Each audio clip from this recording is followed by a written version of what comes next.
The boat can leave now. Tell the crew. Okay. Hey folks, Kilt-Man here. Kilt-Man at your services. How are you all? We're doing very, very well. Now, I've got a little sort of pop quiz. Steve 007 Smith, you know him, you love him. The benefactor of all the movie canvases around the Kilt Mansion and all the big movie sort of quizzes that we do, has sent another one. And I gave you the clues that he sent to me. In the previous video, right before this one, I outlined all those clues and what he said it was. It was going to be a movie poster from a Quad UK poster for the film's initial release in the UK. And the film was controversial, infamous, notorious, and iconic, and part of a very influential strand of horror. And what brand of horror would it be? Well, he said to me, and I outlined to you guys, that it's going to be like our golden age of horror. But me and Steve are the same sort of age, we're in our 50s. We're all crusty farts now. But to us, the golden age is now the late 70s into the 80s. That's our golden age for our generation. That's our golden age of horror. And he said, and the biggest clue of all, he said, basically, infamous, controversial, and it changed a genre and influenced it from that point onwards. And you don't expect this when you go on an exotic vacation.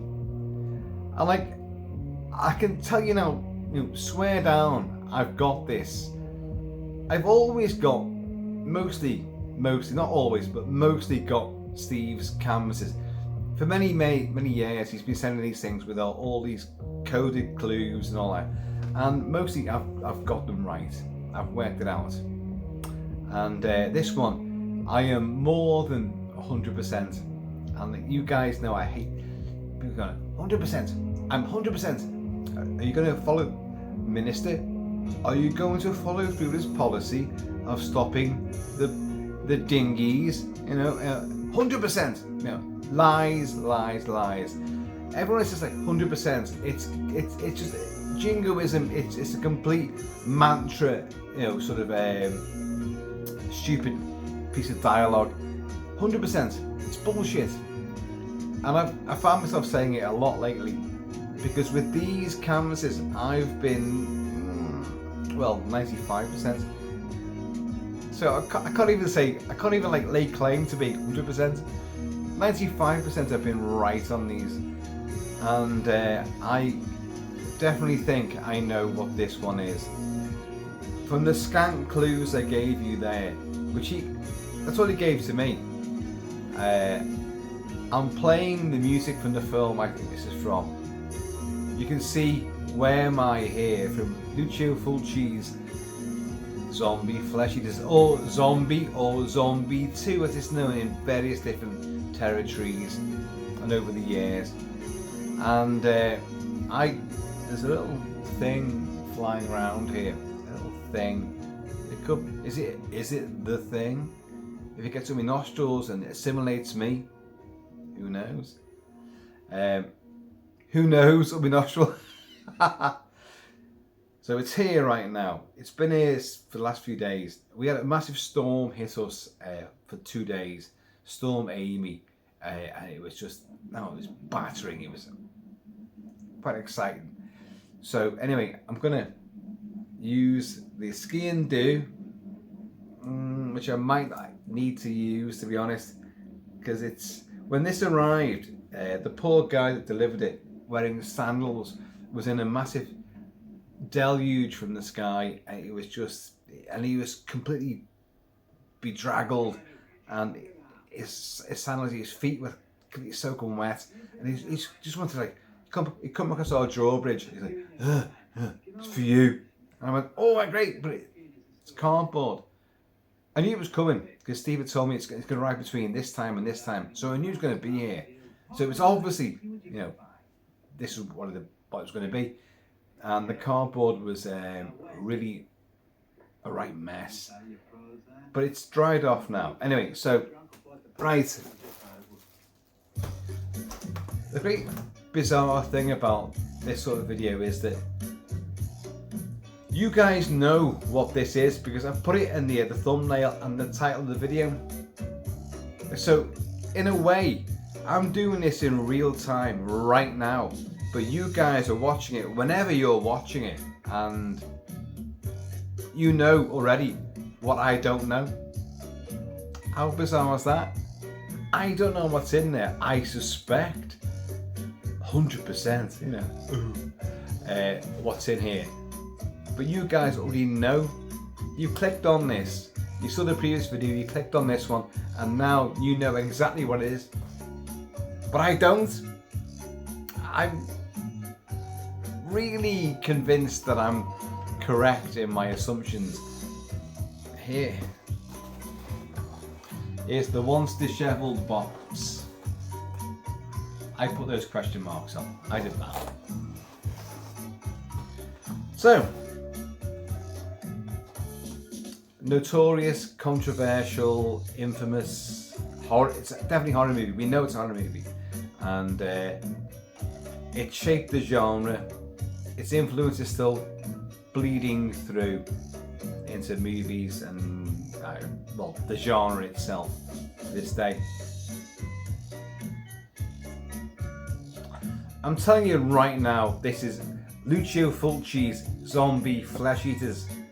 Is in this box, and I think it is the UK quad poster, which is massively collectible, hugely iconic.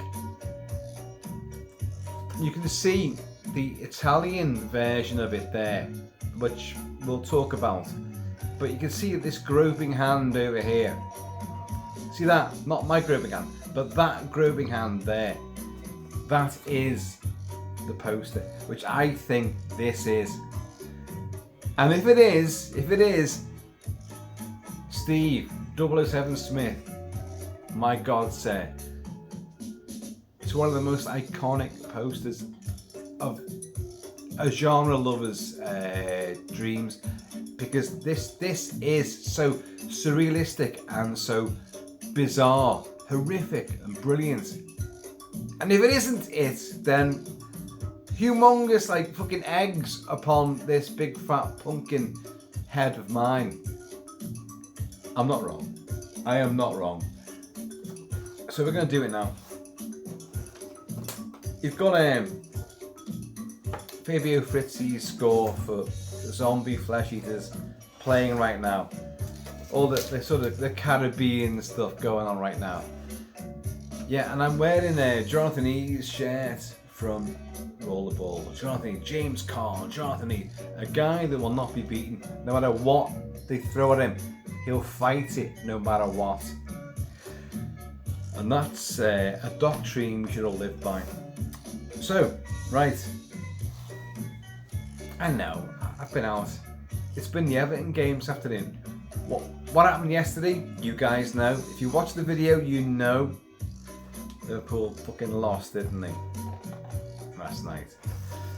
Right, I can now. These little things are glued on, but you can just tear them apart like that, and then you can hopefully flip it up.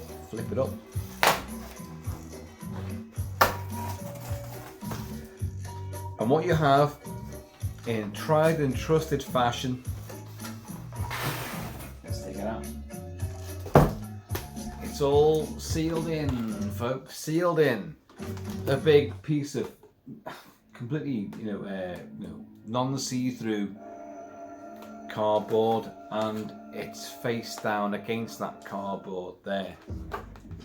Now I know that because he's told me it's landscape. It's going to be landscape. It's because it's the UK quad poster.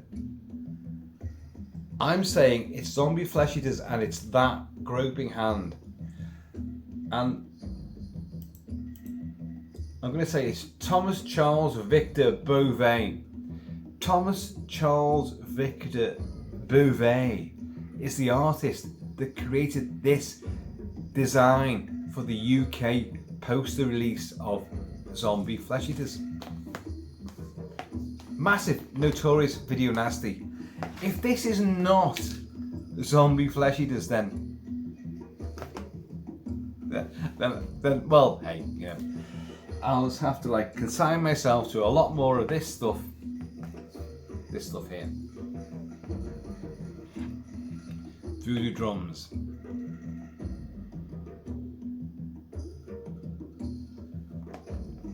Richard Johnson says like on the island of Matul, where the zombies are coming up, something chronic. And he says like, I have tried, hang on, something's going wrong here. The brightness is going ridiculous. He says like, I've applied the disciplines of bacteriology, virology, even radiology. I've done tests for epilepsy, narcolepsy. Nothing works because it's voodoo. And he says to Dakar, Lucas, his real name is Dakar. He says to him like, do you believe that the voodoo is this curse bringing the dead back to life? I believe in voodoo. Well, I don't believe in voodoo. I don't believe they can make the dead walk. And like Lucas says to him like, and Lucas don't believe that the dead be dead. It's brilliant. This fucking better be Zombie Flesh Eaters. Okay.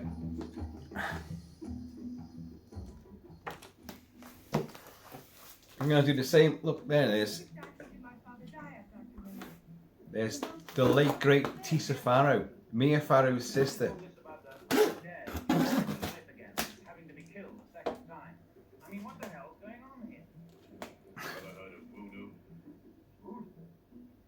You gotta be joking. That's kid stuff. I mean, voodoo's just plain superstitious horseshit. Plain superstitious horseshit. That's Al Cliver or Luigi, fucking whatever, Italian actor, but his Hollywood name was Al Cliver.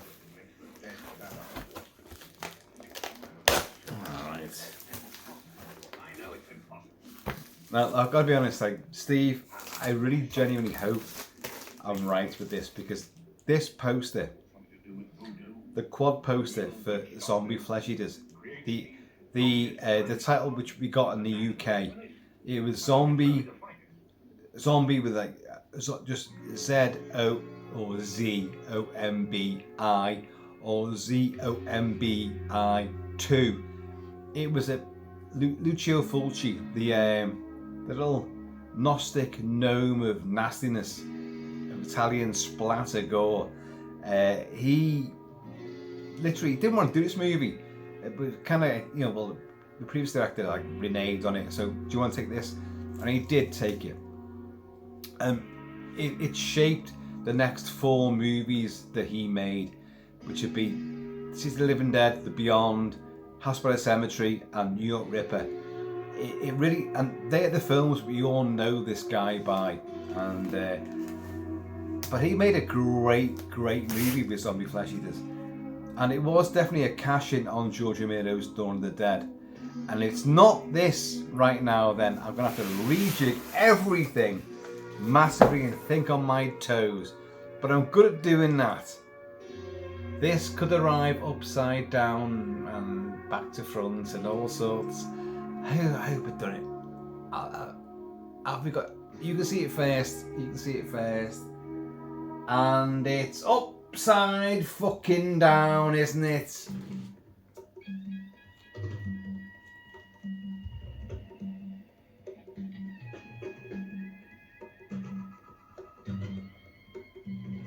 It is Zombie Flesh Eaters. It is one of my favourite posters of all time. It is landscape. It is the British UK quad design by let's get his name right again. Thomas Charles Victor Beauvais.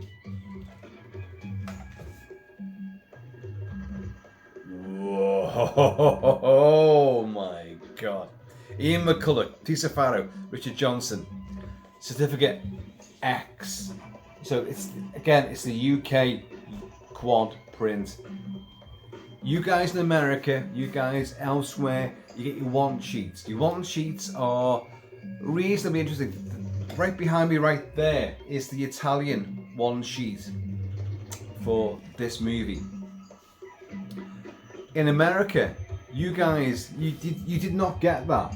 Don't tell me you did. You got it on re-releases because this image was far better than anything you guys ever got beforehand. Because what you got in America was, where am I? Just an image from the movie saying like a zombie, and we are going to eat you. Your one sheet was really boring as hell. Look at that. Look at that. Look at that. That bizarre sort of queasy sun that's there. All the tombstones, the hands coming up from the deck, the huge hordes of zombies heading towards.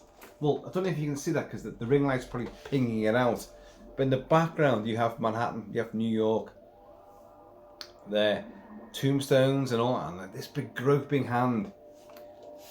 And the slogan, which is actually a misquote from the movie. The slogan on the poster says, "When the earth spits out the dead, they will return to tear the flesh of the living."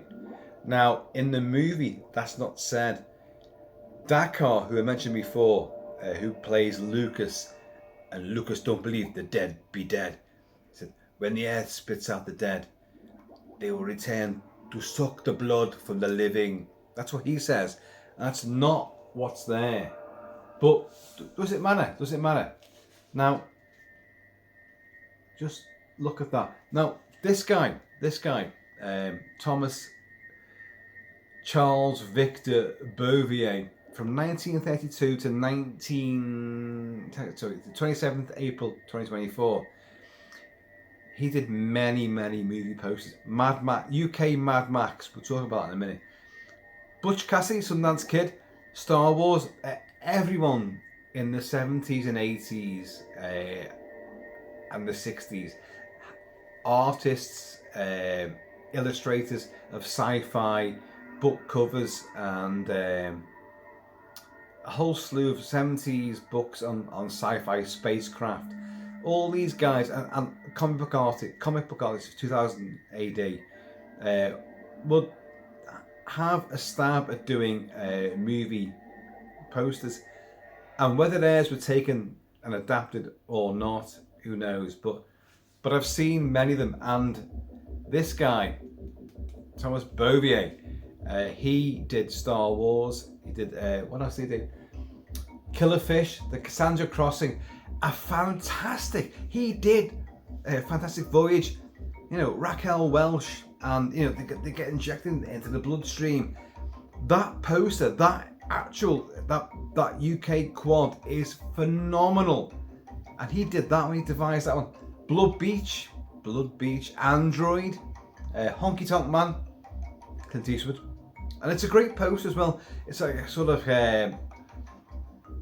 it's all like yellowy, wish-washy sort of jaundice sort of look, sort of like old leather, and he's in the hot tub.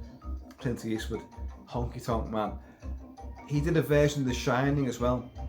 So what I'm saying is, like, a lot of these guys did work on other movies which their work may not be the ones we know about, but they were optioned to have a go. But he did by far the best poster for zombie flesh eaters. Look at that. Okay, now let's analyze this picture. This great crucifix here, this cross on a grave. No one's got like wooden crosses at graves now. You haven't, but it doesn't matter. Positioning is brilliant. It's off kilter over here. So you got this big gnarled hand, and whose hand is that? That's the artist's hand himself. what he did, I've got, it's an interview with him. Did I put this in here? Did I put it in here? Yeah, I've got it here.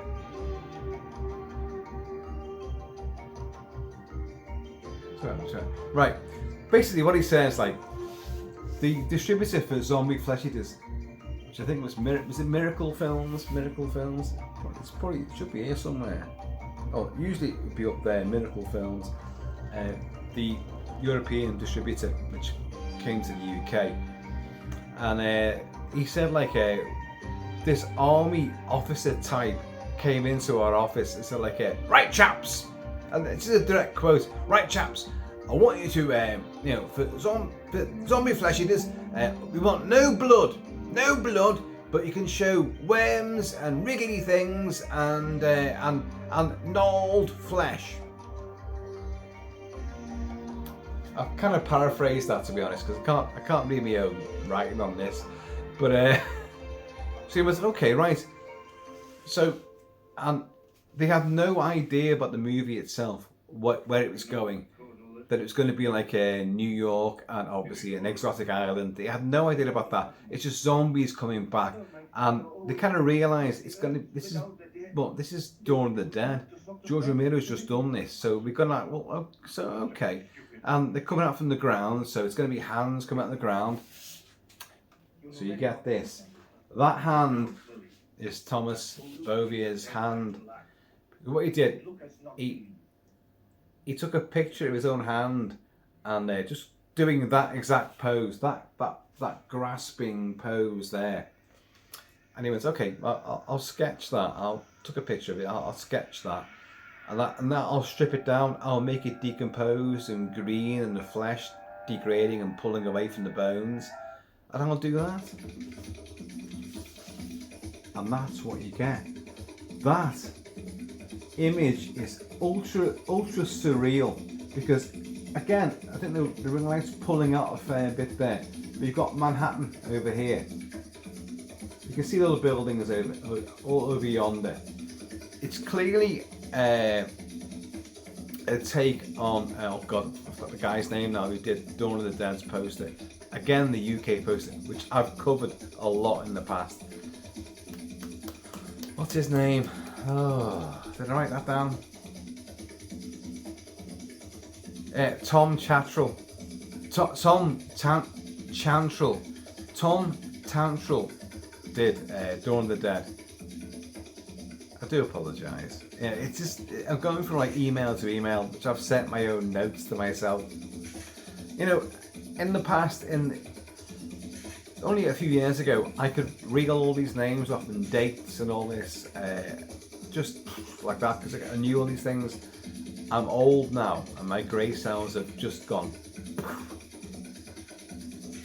Dissipated, gone, vanished, deteriorated, gone. So I'm now clutching at, little notes on emails and things, self to self. But you look at that. Where the hell is that meant to be? This is where it's surreal, because Manhattan's in the background, and we know in the movie that the zombies they will take over New York. The radio station, like, I've just been informed, the zombies have entered the building.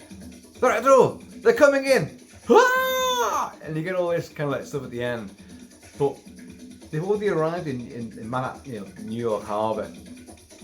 New York Harbor cops board the ship. The skipper of that vessel must be a real turkey, And they get in there, and Captain Haggerty, local notoriety, playing the fat, bald zombie who takes out the first copper and rips his jugular out, and his fucking fountains of gore coming out. Truly graphic fantasticness, and like the other copper on board, when the zombie comes up with all blood down, it's Captain Haggerty. He shoots him repeated times, but not in the head.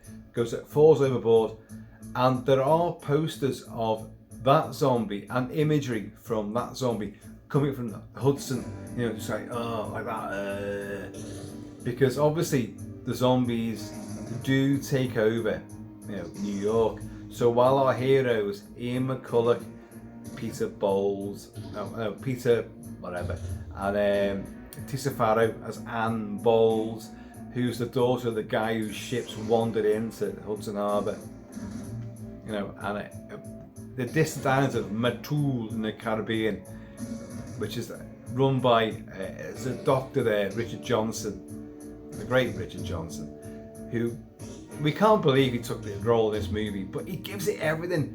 And Ian McCulloch, great actor, TV stuff, and a lot of Italian exploitation stuff. And I should say right at this point in time that I have reviewed Zombie Flesh Eaters many times.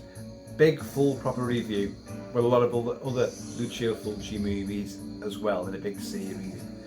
I've also done a full commentary track for this movie as well, with a lot more factoids.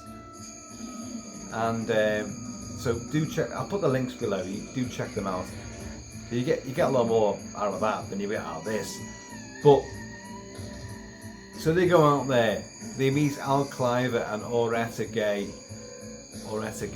who, when you're a kid when you first saw this, and I first saw this at a very tender age, cinematically as well.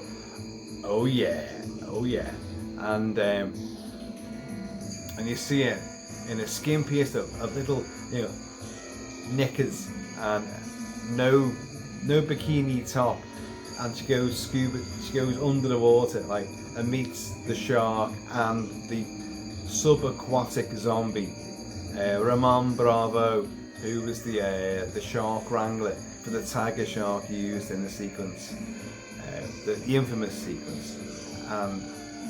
But Oretta Gay, oh my God, the most perfect body, so beautiful, and then she meets that guy there in this sequence, the conquistador zombie that comes up, shambles up, worms in his eye, and he rips her throat out. She's paralysed with fear, and it just springy, latex and fountains of really thick, dark gore.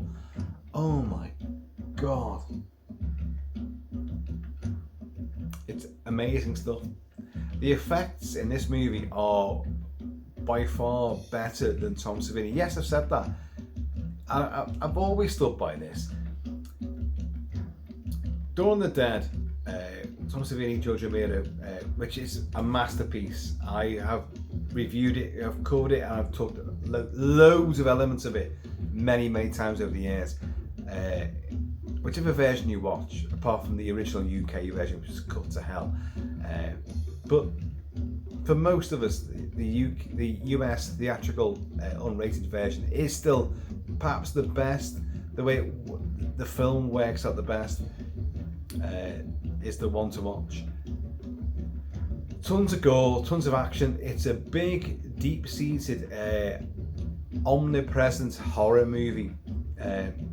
There's elements of fright, and not really any. There's a few jump scares, but they're a bit George Romero didn't really do that very well, jump scares. I don't think he was working on that level. He wanted to tell you a story, a satirical story, which is also going to be this is the end of the world. This is how people are going to act. So don't worry about the zombies. It's other people you're going to worry about. And that became his mantra throughout the rest of the zombie cycle. Day of the Dead. Well, even with Night of the Living Dead, you couldn't trust the people you hold up with. Dawn of the Dead, you build your empire, but someone else is going to come and try and take it. The biker army is going to try and take it away from you.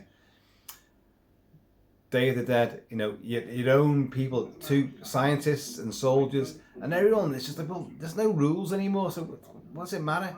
We can do whatever we want. And then Land of the Dead, again, exactly. You have this sort of halcyon sort of township, city-state built up. But it's all built. They're taking the piss out of the zombies, and you've got like people who've got to go out and work to live in this high polloi sort of society, and it doesn't work again. And once the zombies always get in, the zombies will just exploit everybody, because we are all fallible. All of us are fallible. Our society is prone to collapse. Someone gets inside and takes it out from the and start eating their way into it. You've got no chance. And we're seeing it right now. You know, well, again, Kilty, please do stop getting political. But you're seeing Europe, the Western world, being assimilated by, well, you know exactly what's coming in, and it's coming in, you know, unstoppable. And they don't just assimilate and integrate. Sorry, they do assimilate. They don't integrate at all. But what they do, there's a little fly going around here. I get this, and they will take over because they don't want to like be part of you. They want to take you over. So anyway, that's happening, and that's the zombie ethos. And funnily enough, we were seeing this back in the 70s, in like 60s. George Romero saw it with Night of the Living Dead. You know, society will devour itself. Civilization will become nasty as hell, and you won't be able to live alongside your own people, because your own people will be taken over, and the dead will rise.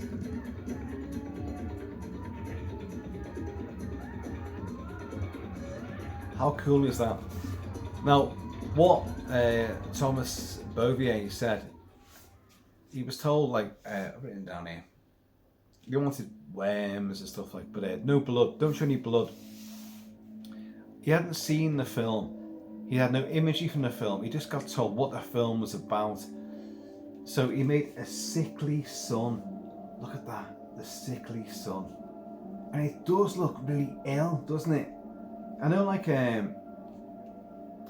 Steve Douglas Adam Smith said he tinkered with the colours and the brightness and the sharpness of some of this, and he's done a bang up job as well. It looks fucking phenomenal. But this sun has always looked wrong. There's a bit of a penumbra around it, penumbra around it as well, because he says, I don't know if I've got it there. Yeah. I wasn't sure how to paint the light on the poster, as I didn't want the sun to be too bright yellow, so I decided to make it a bit more orange, which you've got there. And I airbrushed around it to give it a bit of a corona, which you have got. There's a corona there. I wanted to have a hazy look, and it does work. It makes it very surreal. The hand coming up is purely iconic, and it's his hand, as I said before, it's his hand. All he did was take a picture of his hand coming up doing that, and then he just like, well, okay, I'll artistry the shit out of that, and then I'll take off bits of skin and I'll make it more decomposed. But the whole thing about like Manhattan in the background, where the hell are these hordes of zombies coming from and heading towards New York? Where are they going? We know in the film, at the end of the movie, you have the Brooklyn Bridge, and of course they filmed a little bit in New York at the start, guerrilla filming, a little bit for the end of the movie, with the zombies, about, I don't know, several dozen zombies all made up, like shambling down the Brooklyn Bridge. But you've got, because there's two rows to it, and you've got the traffic flowing unmolested, beneath. So it's meant to be a takeover. There's zombies everywhere, but everyone's just commercing back and forth. So no one's asked. There's no immediacy, urgency about anything at all. The zombies are all there, but they're walking ahead. It's still a great shot, but where the hell is that meant to be? So again, you can see the buildings in the background there. There's some stuff here, the ring light's pinging those out, but they're very hazy. But it's part of the image. So where are they coming from? And they're all rising up. Where are they going to go? Like Land of the Dead, the zombies do go underwater because they're not going to drown, are they? They're going to go underwater. They can come up again, to the side. So are they going across the Hudson? Is that what they're doing? The bay? Is that what they're doing? I don't know. But it doesn't matter. It's iconic. You look at the major first poster for Escape from New York. Not the one which is looking at me right there. But the poster of the head of the Statue of Liberty is lying in the debris of New York. And you've got like Snake Plissken and Maggie Adrienne Barbeau in that gorgeous, bodacious sort of purple dress, and he's dragging Donald Pleasance, the president, and it's the iconic. It's one of the most iconic posters of all, and they're legging it down from like tons of gangs coming behind them. But you've got the fallen head of the Statue of Liberty is there. Well, it looks amazing. The Statue of Liberty is on its own fucking island, way offshore. The Liberty Island, that's where it couldn't possibly fall there. But it's an iconic image. So New York gets used a lot in really bizarre ways. And there you go. Case in point. All this hordes of zombies flooding towards New York, which does make it look very apocalyptic. We're coming to eat you. But where are they coming from? How are they going to get to the city? They're on the other side. Where are they? New Jersey? Where the hell are these zombies? Leave them in New Jersey. No one can tell the difference. But look at that. There's a very sort of EC Comics and Amicus look to this, which is brilliant. Now, when you think about like poster artists who did 60s, 70s, the James Bond stuff, Star Wars stuff, Close Encounters, Jaws, obviously, it's all painted artwork. I do apologise for the coughing. I did go out and have a fair bit of a whiskage, and I'm now about to try to lubricate my throat with the very thing that made it worse.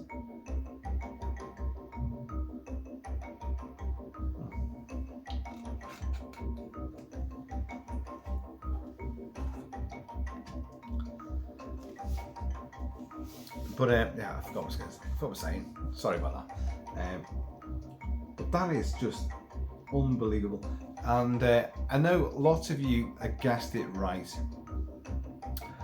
You left comments below on the previous video, and people have messaged me privately. And I kind of gave the game away, I think. Steve said enough for me to get it, and I was totally convinced that it was this. And then I added the eye-popping thing. I said in the previous video that I replied to Steve. I think I know what it is, and I mentioned something like, the weeds. Be careful, don't step on those weeds because there could be hands coming up, as in that, on the island, and obviously eye popping. So it's going to be, whatever it is, whether I'm right or wrong, it's going to be eye popping. Eye popping being what happens to Olga Carlottos, Dr. Maynard's wife, Richard Johnson's wife. Oh my God. The signature moments from Zombie Flesh Eaters, or Zombie 2, however you watch the movie. She gets attacked after having a shower, a nice gratuitously nudie shower, and zombies arrive at an isolated little homestead while he's working in the hospital a few miles up the road, up the coast. And even her bodyguard and his dog sense someone's coming up, like they can hear the strangulated breath of dead lungs. Zombies can't exist, let's be honest, folks. If your lungs are working, if your limbs are working, what's going to make your limbs and lungs work and your heart? You've got to make your body work. You've got to have blood going through your veins to make your muscles work. You've got to have oxygen going into your lungs to power everything else. If you're genuinely dead, that's not going to work at all. Oh, you could be reanimated supernaturally, but that's not the fucking case, is it? Zombies, a zombie apocalypse. 28 days later, I don't want to talk about the fucking sequels. I don't give a shit about the sequels. 28 weeks, 28 years, and Bone Temple. Fuck all of that shit. But the rage virus, I can believe that will just make everyone act like zombies, but they're still alive. They're not dead at all. And a zombie, why would a zombie want to eat anything? And then where's it going to go? If you're dead, how are you going to digest any of it? Where's it going to go? It's ridiculous. It's ridiculous, but we love it. There should be tons of piles of zombie shit all over the place. Big piles of turd. Human turd. Anyway. So the zombies in this movie look infinitely better than anything that Tom Savini came up with in Dawn of the Dead. Don't forget, Dawn of the Dead 77 came out in 78. This came out in 1979, and it was an Italian. This film's great. We're gonna do a zombie movie, and of course the Italians then just took over with zombies left, right, and centre. But Gianetta De Rossi, and there are two Gianetta De Rossis. One of them was not as good. Same name, special effects makeup artist. I've covered this a lot in the past, but Gianetta De Rossi, who did this movie and The Beyond, and God, what else? Loads of them. But you get the two of them get confused all across the Fulci sort of slew of movies. But Rossi made the best zombies ever. These look like they have been decomposed. They've clawed their way up the ground. I mean, look at that. That is the Trick or Treat's mask of the Conquistador, Where My Zombie, which takes a huge chunk out of Loretta Gay's neck. And that is outstanding. And he's terrifying as well. In this movie, there are genuinely terrifying zombies. Whereas in Dawn of the Dead and Night of the Living Dead, Romero was making the point of look, it could be anyone. They're just your next door neighbour. It could be an old fat nurse. It could be a little dishevelled guy. It could be a truck driver. It could be whatever. But but they're not threatening on their own. But what Fulci did, these guys and Gianetta Rossi look, every single one is frightening. A lot of them walk showing their arms down by the sides and their eyes are shut, and horribly their eyes are shut and their heads turned at an angle, and they shuffle super slowly. But when they sense victims, and suddenly they go for someone's arm, they deceive you by their slow moving shambling antics. In Dawn of the Dead, they're all in plain sight, all brightly lit. Don't get me wrong, Dawn of the Dead is still that is the masterpiece of zombie cinema. It is, but they're not frightening. Don't let that's frightening its concept that it goes, you know, in the end, there's nowhere to go. You have to.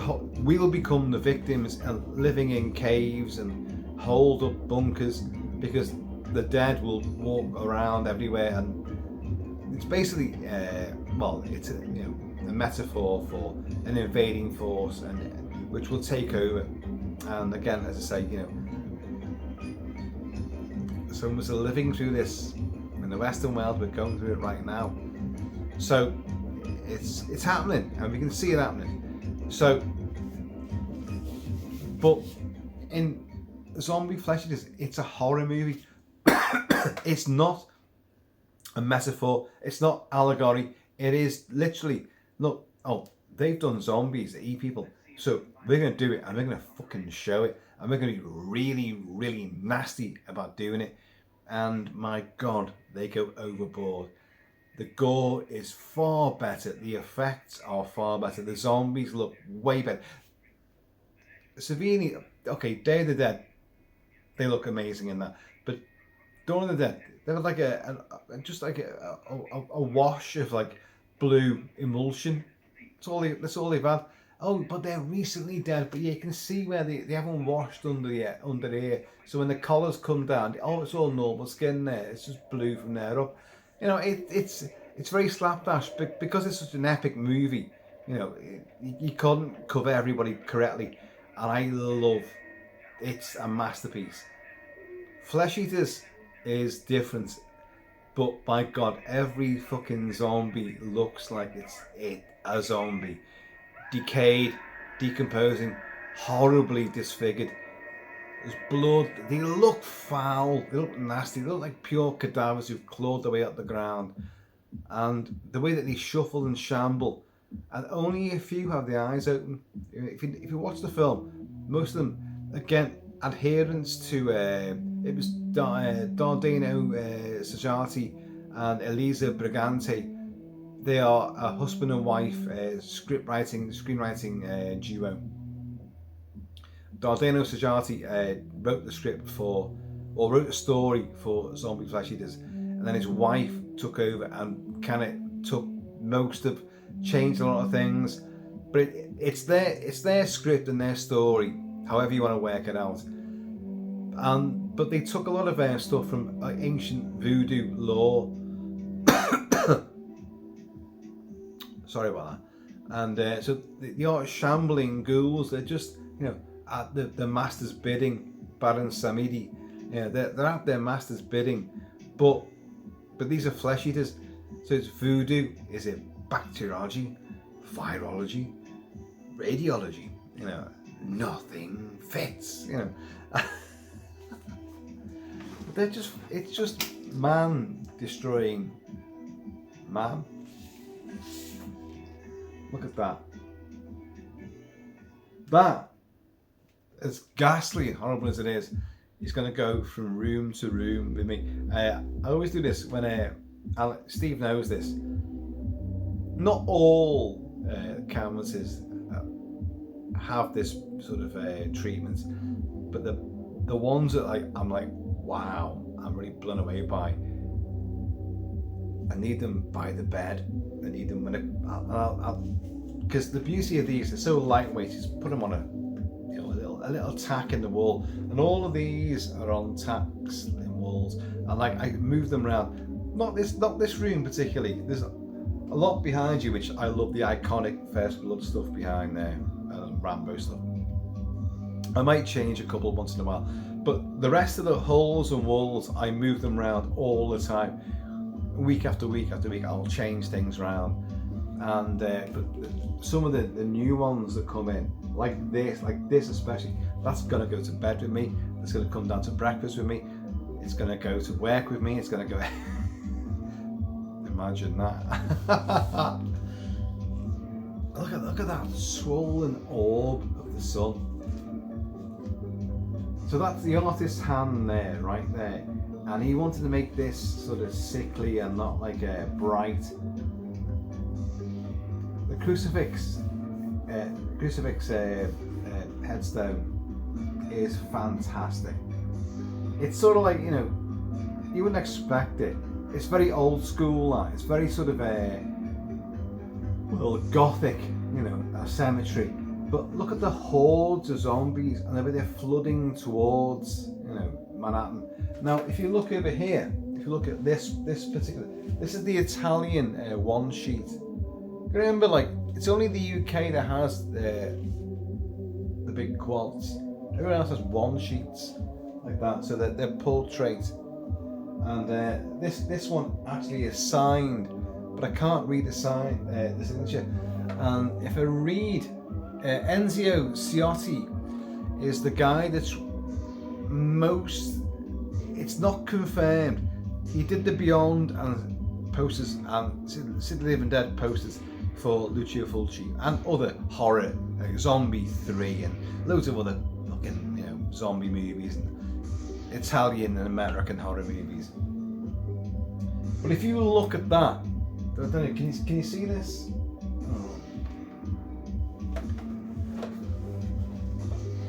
Oh God. A horde of zombies heading towards a very sort of almost like deserted Planet of the Apes style Manhattan Island, New York. It's a great image. It genuinely is, and clearly,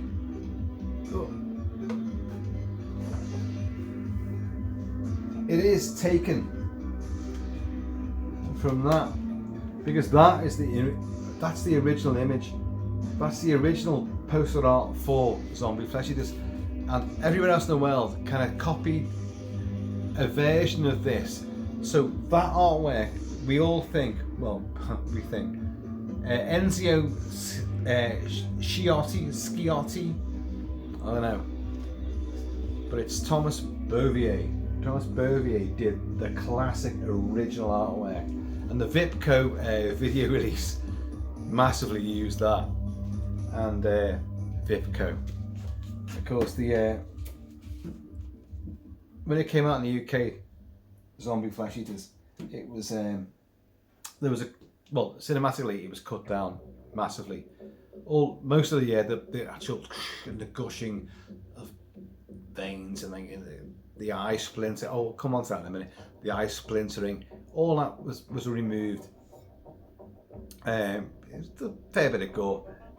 Massive X rating, obviously, but when it came out from Vipco on home video, you had two versions. You had the theatrical print, which was cut down to Rome, but you had the strong uncut version. Oh my God! And I was there. I was a kid, and I was like, and you see it video, and I was, oh my, we've got to get that version. And of course we did, and I had copies of that right from the fucking word go. From 1981 onwards, I had that version, and I've always known that version. And then, you know, it became kind of a bit of a signature, you know, strong uncut version to get posters with that on it. But that's a video version. This is better. This is the original cinematic theatrical UK quad print of the poster. Our prints. See, this guy did Cassandra Crossing, Fantastic Voyage, Blood Beach, The Shining, Honky Tonk Man, Android, Mad Max, or the Mad Max one. Yeah.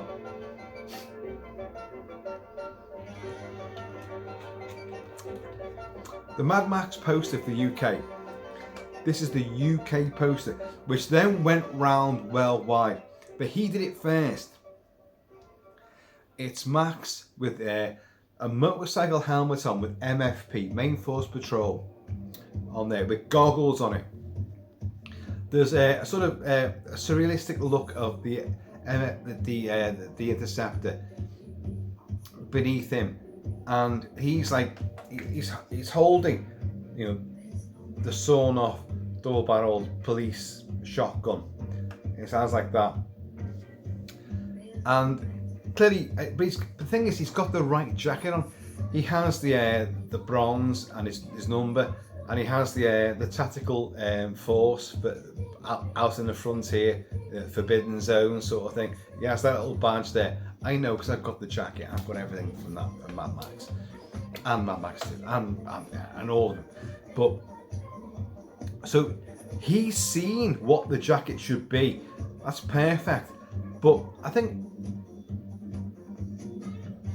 I didn't write. I've not caught what he said about Mad Max, but it wasn't. He didn't say a great deal. He said like, well, just well, here's the imagery from the movie. Just go with that. He knew what the story was. So beneath Mad Max is there, like double-barreled sawn-off shotgun, their sidearm of choice for the MFP, Main Force Patrol, and he's got the motorcycle helmet on, like, and the goggles on, like, and there's the interceptor beneath him, and like he's there in a world gone out of control.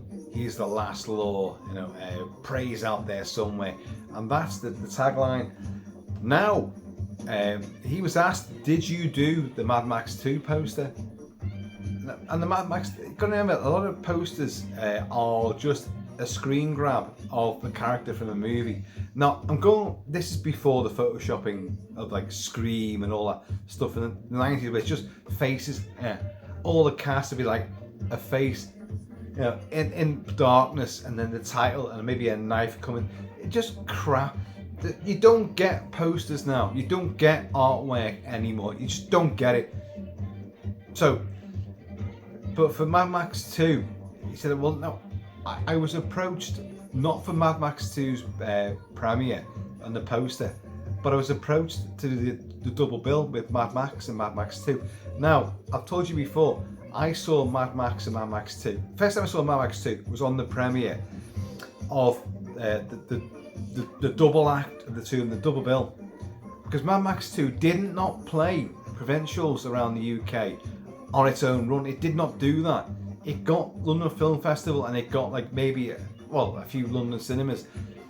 But then what they did afterwards, very shortly afterwards, they showed Mad Max 1 and Mad Max 2 together, and I saw both of those, and I have that poster that he did for the Mad Max and Mad Max 2 double bill.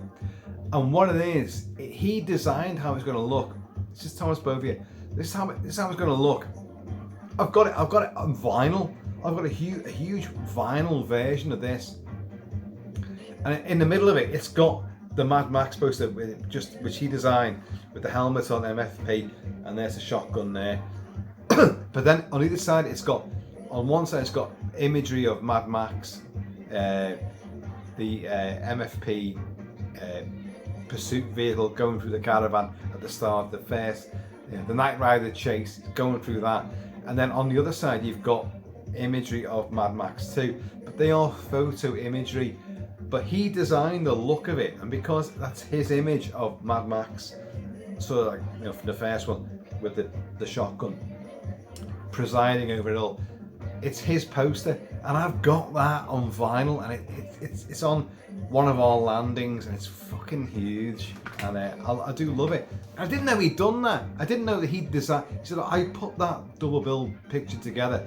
They gave me this and this to work with, and like, well, all I could do was say, well, okay, well, there's your imagery from 1 and 2 movies, which you've given me, and because you're not giving me carte blanche to create any artistic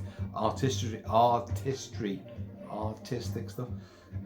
So I'll just put me what I did for Mad Max, presiding over the whole thing, and it works great.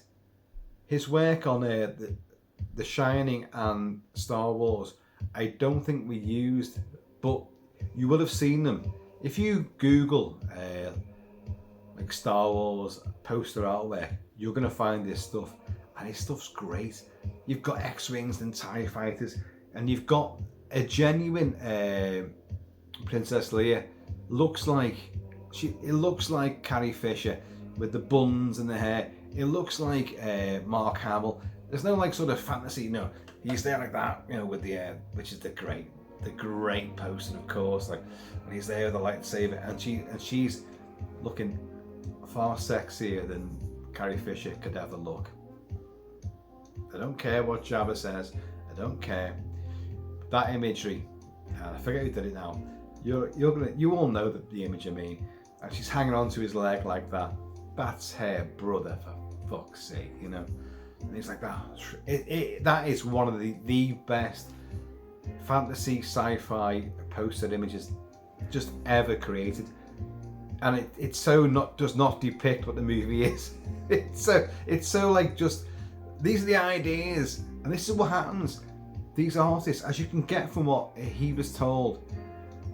Right, we want to show you just this zombies are coming out. They're going to attack New York. So zombies are going to attack New York. You can't show any blood. What? Oh, because they eat people. Oh, right. So it's going to be. Oh, it's nasty then. You can guarantee he was thinking back to Amicus and Hammer movies, and like just sort of like dishevelled corpses coming out of the ground, the hands coming out of the ground, Count Yorga style. Maybe he was thinking that. He weren't thinking of what was going to happen in this movie. Flesh being ripped, eyeballs being splintered, you know. As I say, I've done a commentary for Zombie Flesh Eaters, and I've done a massive review for it, and for all Lucio Fulci's mega movies. Little Kentucky Fudge has took one for the team there. I don't know if you can see. He has a huge mad splinter in his eyeball there. Olga Carlotas took one for us all there. Has a gratuitous shower, and then a zombie comes in. Her bodyguard and his dog leg it. They hear heavy breathing and think, oh, that's too much for us. Can't compete with that. Off we go. And she gets attacked. She manages, like, the hand comes through the door and she slams the door shut. And the thing about Fulci movies is it's not just the explicit gore effects, it's the sound effects as well. And you hear like, and they're really elaborated on the soundtrack. So the knuckles and the fingers get all mashed in, and she keeps smashing the door, and the hand goes, the door shuts. It's brilliantly edited. It works supremely well. And then she's like, and she's put like a chest of drawers against the door, and then a zombie hand smashes through. The zombies in this movie can be either shambling and just doing nothing and eyes are shut, or they can be uber fucking agile and super Thor style strong. Smash through doors and it grabs her by the hair, and then it pulls it in slow agonizing motion towards the most wicked, nastiest spike to go through anyone's eyeball. And all she got to do is like just go turn her head, or like just grab a pair of scissors, or just you could get out of that. But no, it's such a horrific set piece, and you can tell they just we want to really go out on this one, and we're going to show this is going to go through the eye, and people are going to think we're going to cut away. No, and it goes on forever. This spike gets closer. Cut to hair like she shut one eye, but the big eye is going to be like and like it's getting closer, and then it's going to cut now, but then it punctures and goes ocular juice spills out here, and it goes through for ages. A screaming turns really horribly guttural. She's like, oh god, oh no, it's so nasty, so stupid, but also so incredibly iconic and nasty, and the effect is eye popping, literally, and coupled with that, you've got what's her face, Oretta Gay, who meets the shark, the tiger shark, and Ramon Barros, what's his name? I've got his name here somewhere. Ramon Bravo. He's a shark wrangler. He's the one he's the zombie that she meets underwater. You don't get his backstory. He just happens to be there. And you just look at her fantastic body, and she is so incredibly gorgeous. And then he goes for it, and she gets a bit of coral and scratches his face. He just goes, And a tremendous sequence. He will fight the shark, which has come for it. She's hiding from the shark already. She's on skinny dipping, and the shark comes for her. So she hides, and then the zombie comes out of nowhere. And then the zombie and the shark do battle together. And the rest is history. It's a really, utterly bizarre sequence. In the history of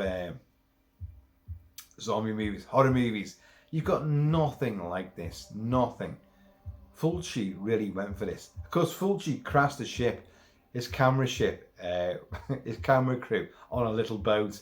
He rammed it into the actual yacht which the cast and crew were on for filming. That was their boat in the story. And he rammed it into that, like trying to get better shots, and crashed everybody. And they all pitched into the water.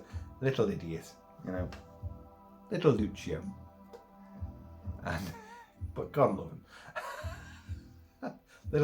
the gnome godfather of gore. And then you got there's another great moment in Fulci's, which whenever I watch it, I always want it to be more. It's one of those where like, oh my God, it comes and your blood just runs cold. And it's in the battle at the end in the hospital, the Shanty Hospital. Everyone's been bitten and come back and been shot and been bitten and come back and been shot again. And you get like you've got Al Cliver, you've got Ian McCulloch, and you've got Tisa Farrow there. Tisa Farrow's loading up Molotov cocktails.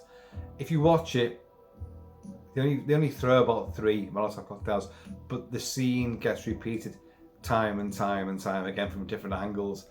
But it doesn't really matter because the zombies are coming and they're firing with shotguns, pump-action shotgun and a revolver, and zombies are coming through the air, sort of like the windows, and they're getting their heads blown apart. And it is a tremendously great final stand. It's brilliantly done.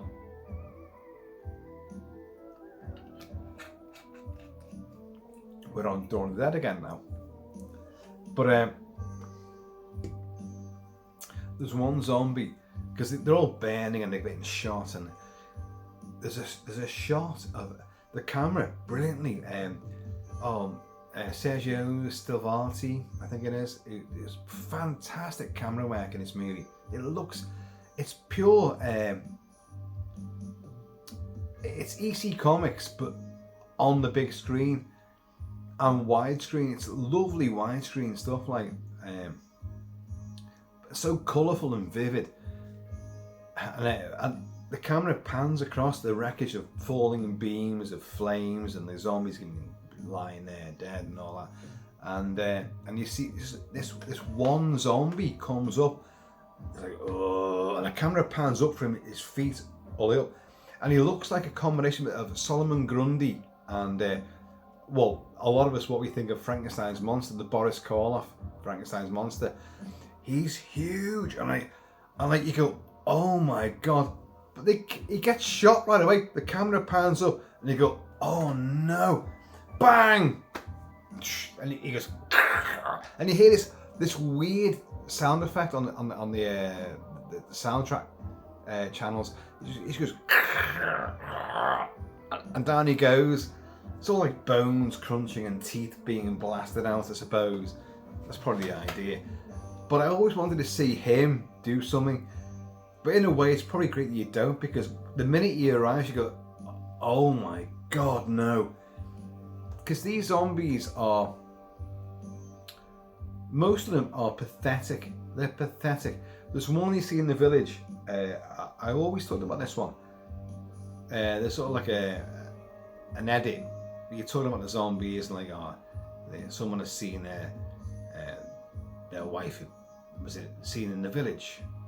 Or has she been dead for 3 days? You know, and all this kind of shit. Like, and so Dr. Maynard is giving all this stuff like to all our hapless heroes who've gone out there to investigate what's happened, and it cuts to like these horrible zombies staggering through a flea-infested, mosquito-ridden, dry, arid, horrible, desiccated little village, and this one is like shambling. He's super skinny, so skinny you wouldn't believe it. That can't be a real person. That's got to be an animatronic. They've got to be using an animatronic there. And the camera pans around to the left side of his head, and it's like half his head is just completely melted into the other side, and horrible sort of, the ear is gone. It's just remains of an ear, and the camera sort of zooms in on that. Well, and I've always said, God, I don't know how they've done that, because that guy, it's half a guy. There's nothing of him. Well, I've seen behind the scenes footage, and I've got stills from it, and it's a normal guy. It's a fucking normal guy. It literally is just the makeup they've done. How did they do that? Italians will do a lot, for their art. Did they chisel off half his face to put the makeup on? Because I've said this before. Makeup artists want people who've got thin faces, very thin faces. If you're gonna have rips and gouges and whatever, if you're gonna have to so look at me, look at me now. I've got a big fat face. My face should be the same colour as, because I've got a pumpkin looking face. So if you want to do rips and gouges in my face, you can, but then you've got to put prosthetics on. That's going to build the face out. So my face will be even bigger than it was. It won't be naturalistic. So makeup artists want people with very thin faces, very thin, gaunt, Peter Cushing style faces. It's all sunken in and chiseled in like that, because then you can build up and then you can rip in, and those cuts will look convincing. You see what I mean? If you've got a big fat face, you're going to make it even bigger again. So it's outlandish. But this, I can't work out how this happened, because this particular guy who's just shuffling around, he's half a face, and he's so emaciated. Pure 28 days later, he's just not nothing at all. And then I've seen the makeup being applied. I've got pictures of him, and he's a normal guy. How did they do it? Gianetto De Rossi, this one, not the other one. There's two Gianetto De Rossis, and one. They're both special effects makeup artists for Italian cinema and Hollywood as well. But one is by far the best, and it's our guy from this movie. And bloody hell, I don't know how he did it. I do not know how he did it. It's phenomenal stuff. Cheers to him, cheers to you guys, and cheers to Steve 007 Smith. You have played a blinder, sir.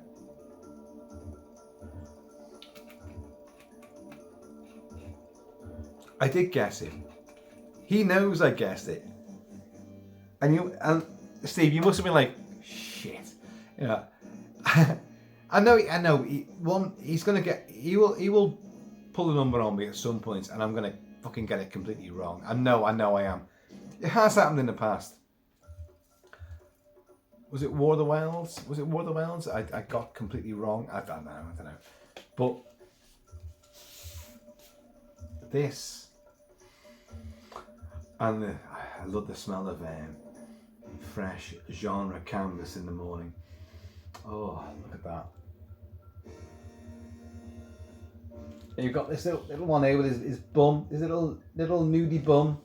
Actually, there's a lot of bums on the show. A lot of bums. Looking through this from behind, I'm seeing things I couldn't see before. As in lots more tombstones, and these style, wooden, crucifixes, crosses. There's actually loads and loads of them dotted around, which gives it a very gothic feel. Not in the film at all. The film is not gothic, apart from its theme of the dead come back to life and well, that's as far as it goes. It's very definitely a genre milestone. Romero did this. We had Hammer with Plague of the Zombies, with hands coming out of the ground and resurrections and all that, which I've reviewed that as well. And you had I Walk with a Zombie and White Zombie of Bela Lugosi. But zombies before George Romero were not flesh-eating bastards. they were meant to be vampires, and then he just went, they're just ghouls. Like Living Dead, they were not. He never described what they were supposed to be. They were just ghouls. I've reviewed like Living Dead in depth, but then because of that, zombies became a term. George Grau, oh God, my God, The Living Dead at the Manchester Morgue is still one of the greatest zombie movies I ever. It's frightening. It's gory. It took Night Living Dead, and we're gonna do it in colour. We're gonna do what you did. We're gonna do it in colour, and we're gonna show everything that you didn't show, and they did. And my God, I love that. I've reviewed it. I love that movie beyond belief. And then because of that, like obviously, Ramiro went, "Oh, shit, you know, I want to show. I can do it in colour. I can do gore." There's a lot more different reasons, obviously, but and Dawn of the Dead became the demigod of zombie movies, the waiting for Godot of zombie movies. Day of the Dead, obviously, but this came in after Dawn of the Dead, before Day of the Dead. This came in, and this stole the fucking show. There ain't nothing nastier than this. It's cruel, it's downbeat, it's funny, it's let's get back on its own music, shall we?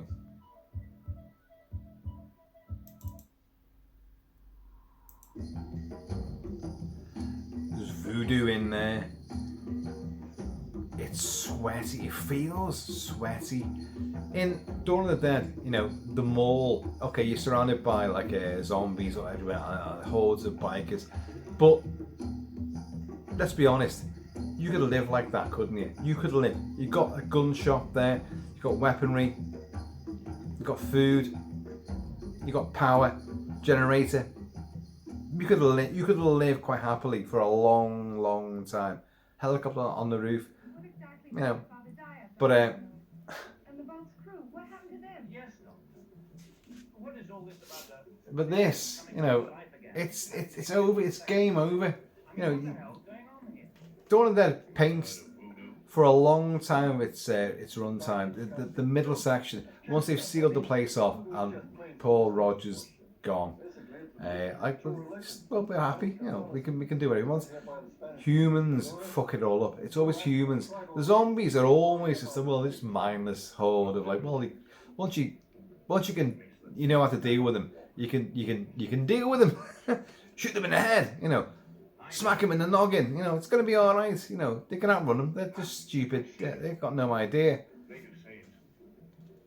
So the zombie apocalypse in certain movie idioms can be well catered for, but it's other humans that fuck it up for you. In this, it's not that at all. In this movie, and that's why I love this movie, the standalone zombie classic. Humans are just fighting against them, and the zombies are genuine monsters. They're frightening, they're scary, and they can drag your eyeball onto a splinter, depending how dumb the victim may be, you know, but how complicit in their own ocular demise. But this is more frightening. As a film, it's more frightening, more gory, more visceral, and more in your face. Dawn of the Dead, and I keep linking these two together because this movie was born out of Dawn. Simple as. It was an Italian reaction to the success of that. Don't forget, Dario Argento was a huge producer with Dawn of the Dead with George Romero. So Dario Argento, Suspiria, you know, Tenebrae, and Four Flies on Grey Velvet, and Deep Red, and you know all that. He was a massive mover and shaker in distribution and sort of editing of versions of Dawn of the Dead. So his version is a different version. Again, you guys have got all the versions. I know you have. You know, Dawn of the Dead has got multiple different versions, different edits. But I still stand by the full theatrical unrated American cut is the one to watch. The rest can add little bits and but Argento changed the soundtrack. So Argento and the Italian flavour, you can see right away that Lucio Fulci and his producers were like, well, no, we've seen what you've done there. We're gonna make it gorier. We're gonna make it streamlined. We're not gonna have any fucking allegory or metaphor. It's just gonna be people getting ripped to shreds by zombies. Hey, shall we just do that? Should we just do that? And we're gonna give it an exotic location. And isn't it funny how Romero then went to Florida and tailored his Day of the Dead in a more exotic. Okay, it's in a bunker for most of the time, but he definitely took a flavour from this, from the Caribbean, man. You know, to add a bit of, chutzpah, a bit of jerk chicken to the meat on flavour. Oh God, this is still part of Zombie Flesh Eaters, but here we go. Listen to this. Baby of Fritzy. Lovely synth. Listen to this.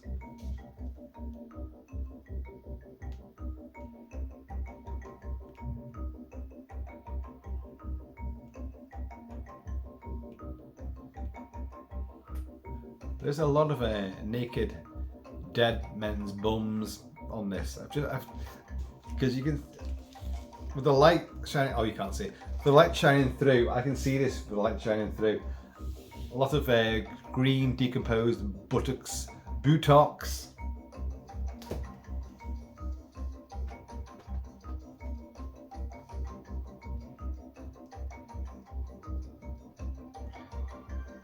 It's brilliant, isn't it? Tisa Farrow, Retta Gay, Olga Carlotas, Ian McCulloch, Al Cliver, Dakar, Richard Johnson. Richard's a great fucking actor, and like people are like, well, how the hell did he end up in like Italian splatter cinema? Well, so many did. So many found their careers just not getting the bigger roles they had before, and suddenly but because they were known, they're getting offers from European filmmakers trying to be in this. And like Christopher Lee did this way back in the 60s. He was making Italian and Euro horror movies left, right and centre. He didn't give a shit. Christopher Lee was a fucking whore, a movie whore.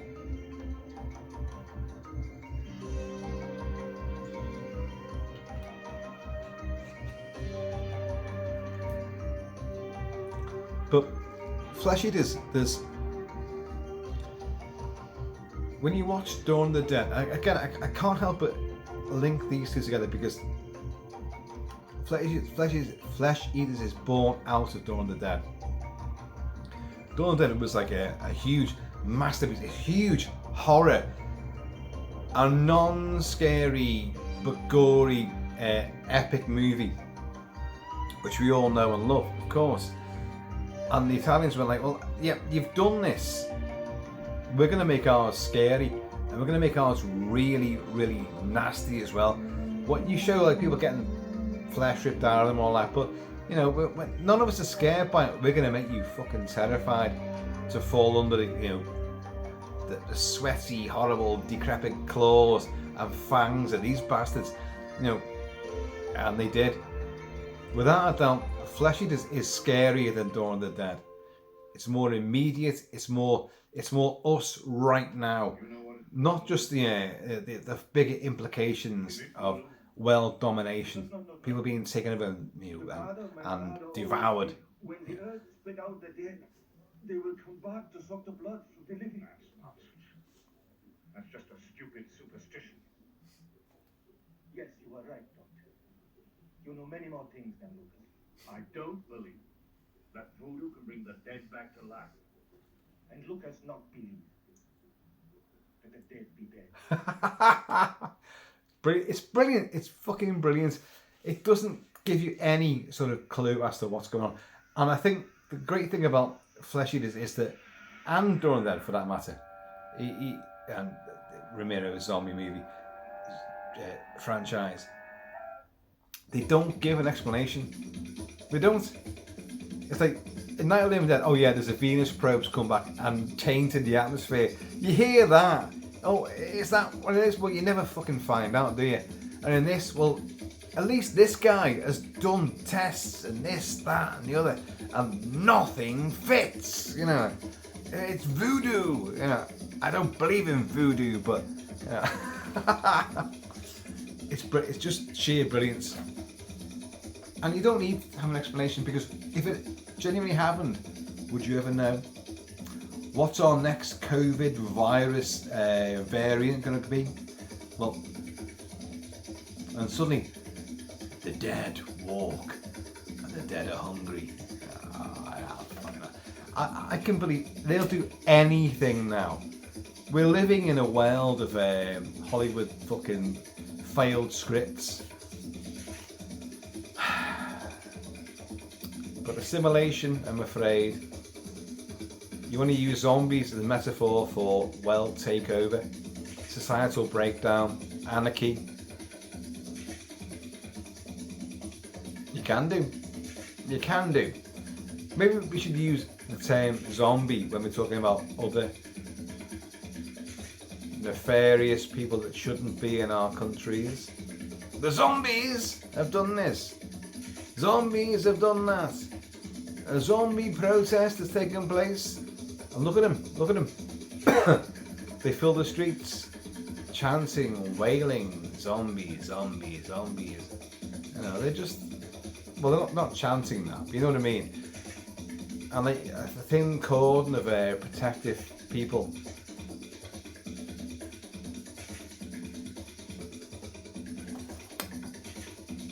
I'm going to leave that there before I go deeper into the rabbit hole of what Romero and Fulci could obviously, you know, a what if.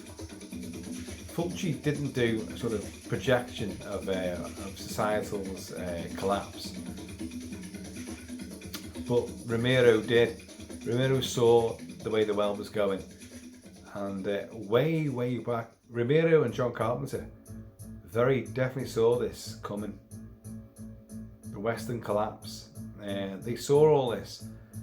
You go back and watch their movies. I'll do more videos on this, more directly involved in it. But Carpenter and Romero really saw this coming. Carpenter especially. But Romero was the one that saw like what happened on the streets. Zombies. People being taken over. People that were your neighbours, now you can't trust them anymore. The whole woke divide, it's all there.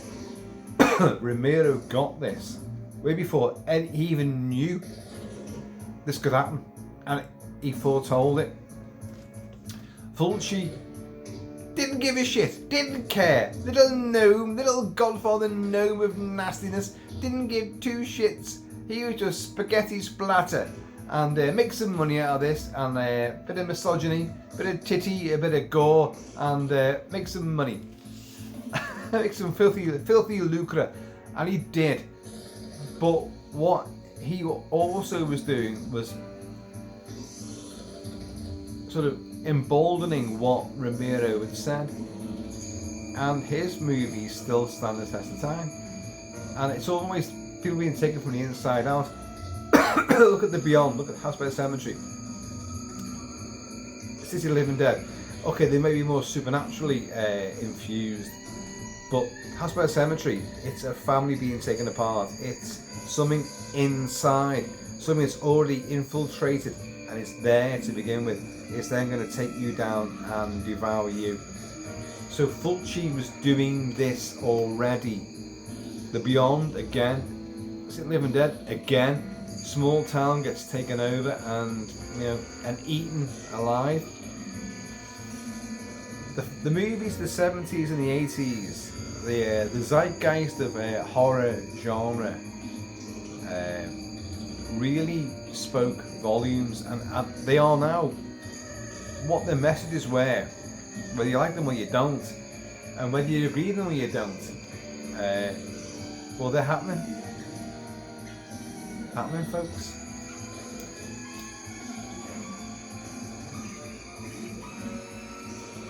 It's him biting, and she goes, oh God. When she dies, oh God, as a kid that ruined me, because I so fancied the best tits I've ever seen in my life. I've seen plenty. I drink with plenty of them. I like just the fucking fountains of gold, and that stringy bit of flesh goes, oh, and the noise again. What Fulci's movies do is the sound effects of the brutality and the violence. That's where the double act of the visceral, graphic, explicit visual quality and the sound effect. Oh God. Steve Lewis Evan Smith sent this to me.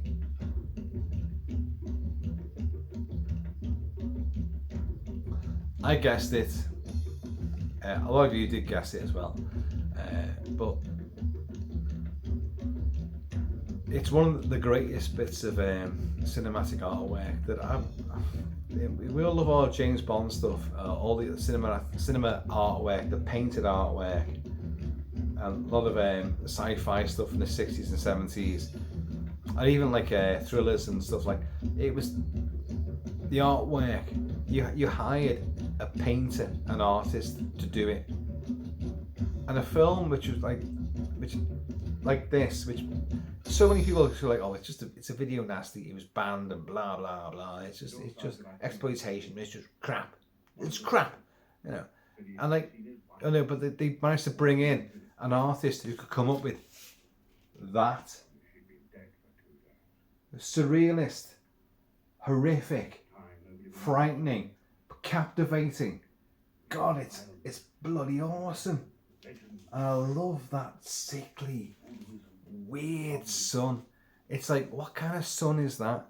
If you've been in the North Africa and you've seen the sun rise up, you're lucky if you have. It just comes up like that in the blink of an eye. Pitch black, bright daylight. Shit, what happened there? Sun. But in certain parts of North Africa and the tropics and jungle, if you see the sun, that is, it looks horribly orange and really, it's like it's dripping, it's sweaty, it's horrible, because you've got tons of layers of condensation and cloud cover and just mist, and it's just, oh no. It's not like the sun should be like another day, but when you see that rising in certain parts of the world, it's like, oh shit.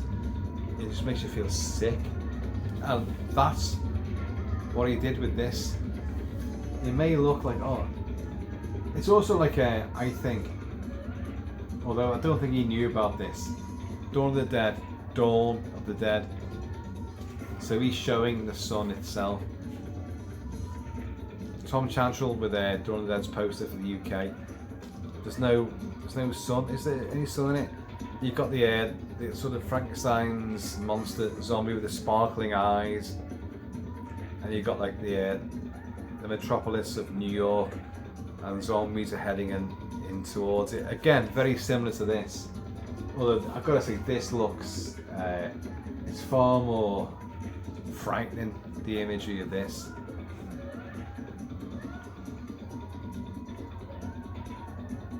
Voodoo.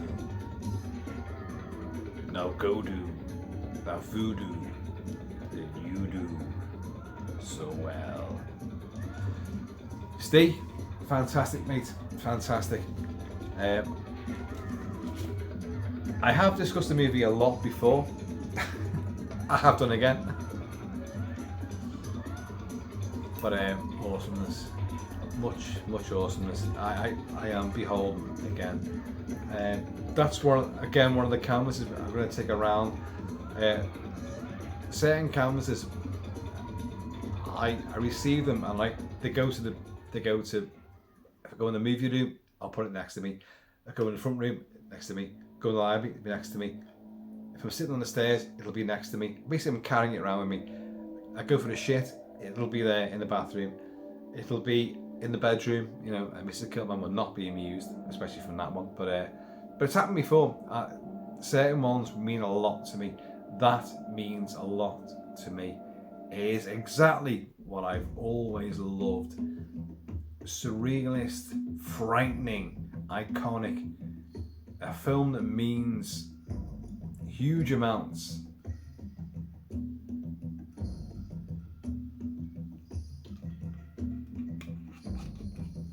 I only wish I could review it again right now. I already have. I'll put the links below to the commentary track for it,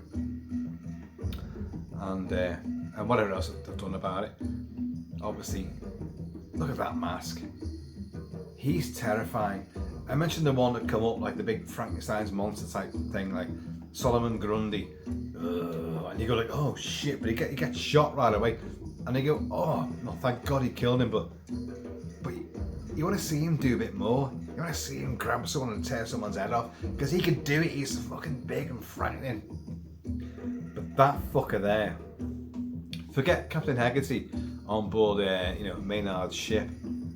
No, not Maynard's ship. It's Anne Bowles' dad's ship that comes into Hudson Harbour. Forget, the big fat fucker that comes up, and he's frightened. Don't get me wrong, he's frightening.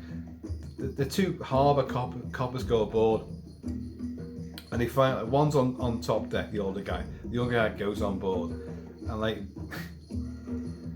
looks a bit like Sonny Landham, a little bit. And there's a piano there, and there's all sorts of fucking things on board this yacht. There's all like frogs and toads and worms. It's like, ugh! And he finds like a severed hand, and he goes like, oh Jesus! And as he's looking at that, it's terrifying. It's a great big jolt. The cabin door below goes poof, and this big fat fucking zombie Captain Haggerty fucking legs it through, fucking huge, and grabs hold of him, and he's like, fucking hell, trying to get his gun out, and I can't get a fucking thing, and he pulls bits of flesh off this guy's decomposing arm, and then the zombie goes, and takes a fucking bite out of his jugular, wrong side, jugular that side, oh, and fountains of gore coming out, and he's like, It's a fucking terrifying moment. Romero didn't do that. Romero zombies are frightening in their persistence and their sheer enormity. Fulci made each individual zombie a terrifying prospect in its own fucking right.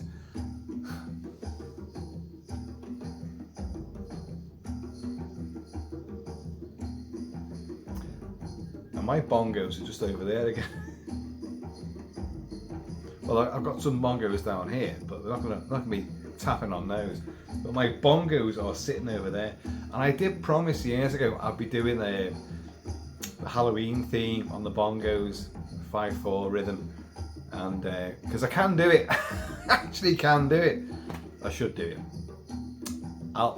Maybe this Halloween I might try and do it. Anyway, folks, I have been on Shabby Kilt-Man, so please, in the meantime, as ever, wow.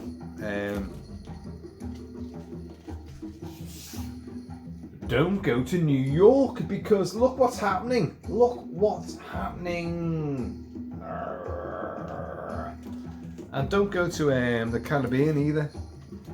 Or rather, they filmed it Dominican Republic. That's where they filmed it. Zombies. They're out there. They're everywhere. It's brilliant.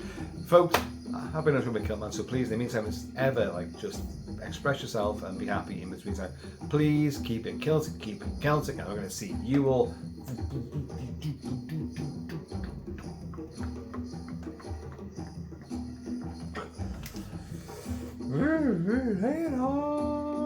And don't be a number. Be yourselves. Don't fall for all the shit you're being told.